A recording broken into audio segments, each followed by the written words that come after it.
আসসালামু আলাইকুম, কেমন আছেন সবাই? তো টানা দুদিন বৃষ্টি চলতেছে, বৃষ্টিতে সবার কি অবস্থা। এদিকে আমি সকালবেলা রান্না করছি। এগুলো হচ্ছে মাছ, আমি মশলা দিয়ে ঝোল ঝোল করব ঘন করে, মাছের ঝোল। মাছগুলো প্রথমে আমি ভেজে নিয়েছিলাম আগেই। এখন হচ্ছে এগুলোকে আমি ভালো করে কষিয়ে নিব, মশলার সাথে ভালো করে যেন মাখা হয়ে যায়। তো এই যেভাবে আমার মশলাগুলো কষানো হয়ে গিয়েছে, আমি এখানে পরিমাণ মতো পানি দিয়ে দিয়েছি একেবারে। যতটুকু শুকাবে বাকিটুকু থেকে যাবে। ভালো করে মাছগুলো আমি পানিটা ডুবিয়ে দিচ্ছি। এই যে আমার মাছ রান্না শেষ। তো আমার মাছ রান্না শেষ, আমি চুলার ওই পাশে বসিয়েছিলাম আরেকটা তরকারি। এখানে আমি মশলা কষিয়েছি আর সাথে আলু দিয়েছি। আলু একটু বেশি পরিমাণে দিই আমি সবসময় তরকারিতে, কারণ আমার বাচ্চারা হচ্ছে আলুটা খুব বেশি পছন্দ করে। আর এখানে আমি ছুরি শুটকি গরম পানি দিয়ে ধুয়ে রেখেছিলাম, সেগুলো দিয়ে দিয়েছি। সেগুলোকে ভালো করে কষানো হয়ে গেলে আমি এখানে দিয়ে দিব আমার ছাদের গাছ থেকে আনা বেগুন। সেই বেগুনগুলোকে আমি টিপ করে কেটেছিলাম, আর সাথে ছিল এগুলো বেগুন না, এগুলা হচ্ছে সসিন্দা। ভুল হয়ে গেছে, ক্ষমা করে দিবেন। তো যাই হোক, এখন আমি সসিন্দাগুলোকে ভালো করে কষিয়ে নেব। সসিন্দা দিয়ে শুটকি দিয়ে রান্না করতেছি। বৃষ্টির ভিতরে কিন্তু শুটকি তরকারিগুলো খাইতে বেশ মজা লাগে। তো ভালো করে আমি মশলাটা ভালো করে মিক্স করে নিচ্ছি। এই পর্যায়ে আমি প্রেশার কুকারে হচ্ছে এটাকে কষাইতে দিব। এটা যখন পুরোপুরি কষে আসবে, আদা সিদ্ধ হয়ে আসবে, এরপর আমি এখানে পরিমাণ মতো পানি দিয়ে ঢাকনা দিয়ে রেখে দিব। আর এটা ওই ওই পাশে চুলায় দিয়ে আমি এই পাশে আবার আমি এখানে এটা ছুটকি পিঠা বলে আমাদের দেশে, এই পিঠাটা কিনে আনা হয়েছিল প্যাকেটজাত। এটাকে আমি হালকা তেলে লাল লাল করে নিব।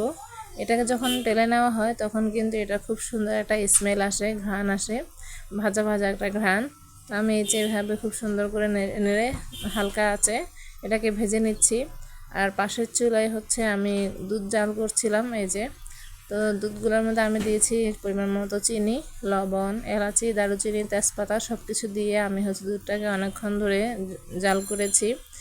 তো যাই হোক, দুধটা কতটুকু ঘন হয়েছে তা দেখতেছিলাম।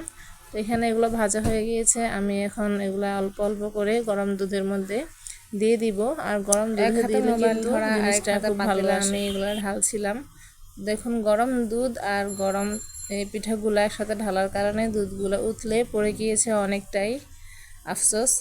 যাই হোক, আমি আগুনটা সাথে সাথে নিভিয়ে দিয়েছি, তারপরে অনেকগুলো দুধ পড়ে গিয়েছে। তারপর এরপরে ভেবেছিলাম মনে হয় আর পড়বে না, এই যে এখন আর পড়ে নাই। তো যাই হোক, অনেকগুলো দুধ পড়ে গিয়েছে, মিস্টেক হয়ে গিয়েছে, এরকম সচরাচর হয়েই থাকে, স্বাভাবিক। তো আমি এগুলোকে পরিষ্কার করে নিব, দুধগুলোকে ভালো করে মুছে নিব। রান্নাঘরে আমরা যখন কাজ করতে যাই তখন স্বাভাবিক কিছু না কিছু ভুল হয়ে থাকে, আর যদি ভিডিও করতে নেই তাহলে তো আর কথাই নেই।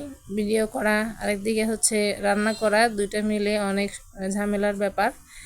সব কিছু কিন্তু একভাবে আসে না। যাই হোক, আমি দুধের চারপাশ থেকে পিঠাগুলোকে ইয়ে করছিলাম, মানে চারপাশ থেকে ছড়িয়ে ছড়িয়ে দিচ্ছিলাম। নিচে আমি এখানে চাল শুকিয়ে দিয়েছিলাম, দেখতেছিলাম যে চালের মধ্যে কোনো দুধ পড়ছে কি না। তো যাই হোক, পড়ে নাই। এভাবে বৃষ্টির দিনে চুলার নিচে দিয়ে অনেক কিছু শুকানো যায়। আবার বিপদও আছে, ভাতের মার অথবা ডাল উতরিয়ে অনেক সময় পড়ে যায়। যেমন এখন আমার দুধ পড়ে গেল, কিন্তু ভাগ্য ভালো এই পাশে এই প্লেটটা ছিল, যার কারণে চালগুলো শুকনোই ছিল, পড়ে নাই। দুধ দিয়ে ছুটকি সামের রান্নাটা আমি সকালবেলায় সারিয়ে নিচ্ছি, কারণ বিকেলবেলা আলসেমি লাগে। দুপুরে যখন শুই তখন বিকেলে আর কোনো কাজ করতে ইচ্ছে করে না, তাই আমি রান্নাবান্নার পরে এই সামনেটা রান্না করতেছি বিকালের নাস্তার জন্য। তো এদিকে আমার প্রেশার কুকারে বসানো শেষ সসিন্দার তরকারিটা রান্না প্রায় শেষ, দেখুন কালারটা কত সুন্দর এসেছে।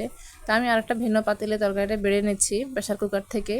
তো এই যে আমার আলু, এরপরে হচ্ছে সসিন্দা, শুটকি সব কিছুই মাশাআল্লাহ গোটা গোটাই আছে। অনেকে হচ্ছে জানে না যে প্রেশার কুকারে সবজিটা কীভাবে রান্না করতে হয়। অনেকেই ভাবে যে প্রেশার কুকারে রান্না করলে সব কিছু গলে একদম মানে সব কিছু মিশে যায়, একসাথে গলে যায়। তো আমি অনেকদিন থেকে প্রেশার কুকারে রান্না করি, এতে আমার গ্যাস বাঁচানোর জন্য হচ্ছে আমি এই টেকনিকটা ব্যবহার করি। পুরোনো ভিডিওটি যারা দেখছেন তাদেরকে অসংখ্য অসংখ্য ধন্যবাদ।